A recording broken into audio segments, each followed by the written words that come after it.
Good morning, metalheads of the internet, and welcome to a new episode of the Metal Meltdown. And today, we're looking at the sophomore album from Ulthar, entitled Providence. There's a lot of really cool stuff coming out right now within the world of death metal and extreme music. For instance, the new Aversion's Crown record. A lot of fans upset that the band has abandoned their usual sci-fi shtick, but I like it. I like this more poignant, politically active and aware side of the band, and I like how crushing everything still remains. There's an EP from a band called Living Gate out now, which I think is really fucking cool. Some really nasty, grimy, grisly, underground extremity featuring members of Yob, Amun-Ra, Oathbreaker. I'm really enjoying the latest record from Vampire as well. Very sinister stuff.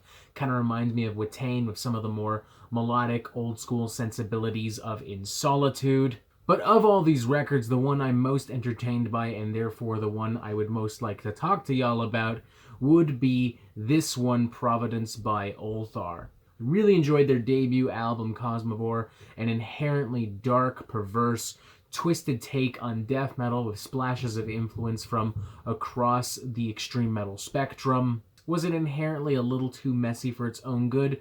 Sure, I think it's fair to say, but I believe that was somewhat intentional, as that messiness does add more weight to the record, making it feel all the more gross, all the more weird, all the more twisted and unpredictable. Aesthetically even reminding me of another underground death metal record released somewhat around the same time, A Manner of Infinite Forms from Tomb Mold, which many people now look back on as perhaps one of the best death metal albums of the modern era. And more importantly, I was more than confident that with time, those rough edges would be sanded out, that the band would grow to become more refined, more professional, and more confident without compromising all of the weird and insane shit that made Cosmivore such a delight. And my expectations have been met and even succeeded on Providence, which I will go ahead and say is probably one of my favorite underground death metal records of the year. From start to finish, this thing feels unsettling, disturbing, slimy. You can practically feel the blood, the pus, the shit, the piss oozing out of this album's pores as it spins. And yet, despite that, there is a subtle intelligence to Providence, not just because Ulthar continue to borrow quite liberally from the broader spectrums of extreme music, but because they also so respectfully incorporate all of it into their pre-established sound. There is genuine refinement in this album, from the songwriting to the musicianship to the production value to even the album's visual aesthetic and presentation. It's never gross-out body horror and goresploitation for the sake of gross-out body horror and goresploitation.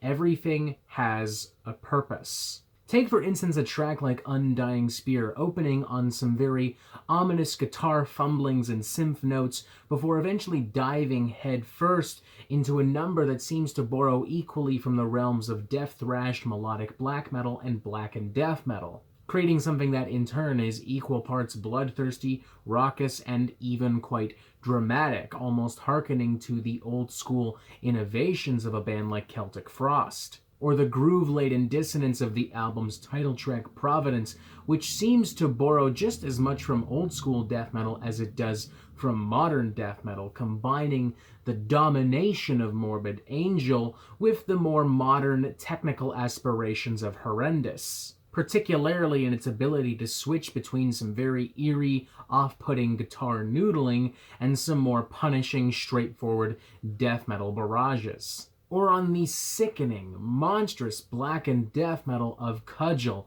a track so gross, so weird, that I would not have been shocked at all if tentacles literally burst out of my speaker while listening to it. And is it just me, or is anyone picking up a warped, almost blackened mathcore spirit embedded within the track Furnace Hibernation? I mean, its riffs, its tempos, its sonic flavors change so sporadically, so drastically within such small amounts of time, it feels as if it's been written by like a schizophrenic who happens to be the world's biggest Gorguts fan. As inherently, almost objectively insane as all of this sounds, Providence never reaches a point where it feels overwhelming or too heavy or gross for its own good. Because Ulthar, on top of delivering consistent, stellar, tight as fuck performances know when to pull back on the weirder, more perverse aspects of the sound and when to push a little bit further. There's a sense of growth and control that just wasn't present on Cosmivore,